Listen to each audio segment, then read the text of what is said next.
Pernah nggak sih kamu merasa kayaknya pasar saham itu benci banget sama kamu? Seolah-olah market tuh sengaja nungguin kamu beli, terus langsung harganya dijatuhin. Atau sebaliknya, begitu kamu jual, harganya malah terbang tinggi. Rasanya tuh kayak ada konspirasi besar buat bikin kamu rugi terus. Tapi coba deh kita pikirin lagi, apa ya market segitu pedulinya sama kamu? Padahal, market itu nggak kenal kamu sama sekali. Nama kamu siapa? Portofolio kamu isinya apa? Dia nggak tahu dan nggak peduli. Kalau kamu lagi cari cara trading yang benar, kamu bisa belajar sistem trading saham Kotakasu lewat ebook yang linknya ada di deskripsi ya. Nah, perasaan kalau market itu melawan kita secara personal, ini adalah ilusi yang sering banget dialami para trader, terutama pemula. Kita sering banget mikir, kok pas banget sih gue beli? Harganya langsung anjlok? Atau aduh, kenapa baru aja gue jual? Harganya langsung naik gila-gilaan. Pikiran-pikiran kayak gini itu muncul bukan karena ada bandar yang lagi iseng mantauin akun kamu doang. Ini semua sumbernya dari satu hal, ego kita sendiri yang lagi bicara. Ego kita yang membuat seolah-olah semua pergerakan market itu berpusat pada keputusan kita. Padahal, kita ini cuma setitik debu di lautan pasar yang luas banget.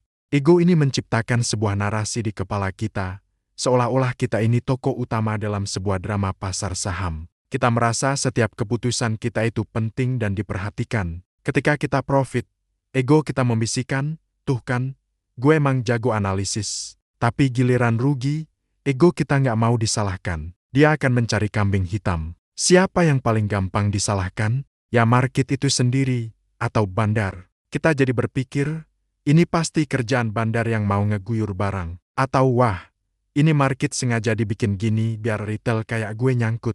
Padahal kenyataannya, pergerakan harga itu terjadi karena akumulasi dari jutaan transaksi oleh jutaan pelaku pasar di seluruh dunia. Dari institusi raksasa sampai retail kecil kayak kita. Keputusan beli atau jual kita itu cuma sebagian kecil banget dari volume transaksi harian. Jadi, ketika harga turun setelah kita beli, itu bukan karena market menargetkan kita. Itu terjadi karena pada saat itu, kekuatan jual secara keseluruhan lebih besar daripada kekuatan beli. Sesederhana itu. Tapi ego kita menolak logika sederhana ini. Dia lebih suka cerita yang dramatis, cerita di mana kita menjadi korban dari kekuatan besar yang tidak terlihat. Memahami ini adalah langkah pertama untuk menjadi trader yang lebih objektif dan rasional. Lalu, bagaimana sebenarnya bandar atau para pemain besar ini memanfaatkan ego kita?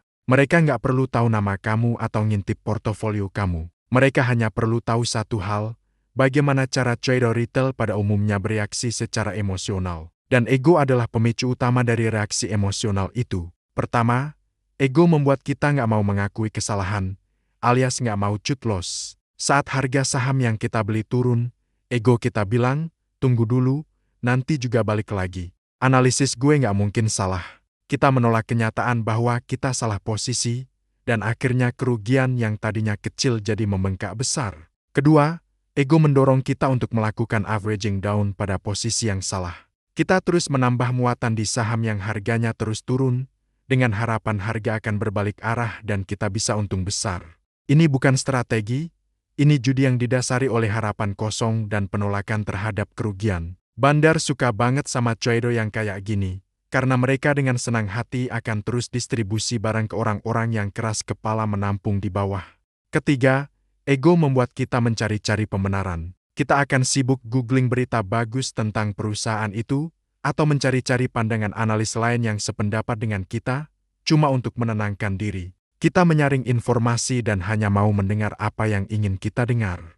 Bandar, dengan modal dan informasi yang mereka miliki, bisa dengan mudah menciptakan sentimen atau pergerakan harga yang memancing reaksi emosional ini. Mereka bisa saja menaikkan harga sedikit untuk memancing euforia, lalu tiba-tiba membantingnya untuk menciptakan kepanikan. Mereka nggak melawan kamu secara personal. Mereka hanya menciptakan sebuah panggung, dan ego kitalah yang membuat kita menari persis seperti yang mereka inginkan. Mereka tahu trader retail yang dikendalikan ego akan panik saat harga turun drastis, dan serakah saat harga naik cepat. Reaksi-reaksi inilah yang mereka manfaatkan untuk akumulasi atau distribusi.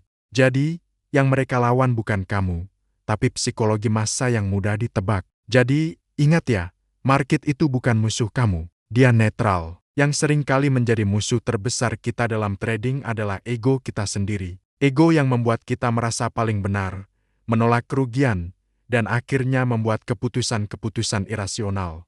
Kunci untuk bertahan dan sukses di market adalah dengan mengontrol ego itu. Belajar untuk objektif, disiplin dengan trading plan, dan berani mengakui kalau kita salah. Di video berikutnya, kita akan bahas lebih dalam kenapa trader retail itu selalu punya hasrat untuk merasa benar dan bagaimana itu menghancurkan portofolio mereka. Jangan lupa subscribe biar nggak ketinggalan ya. Terima kasih sudah menonton.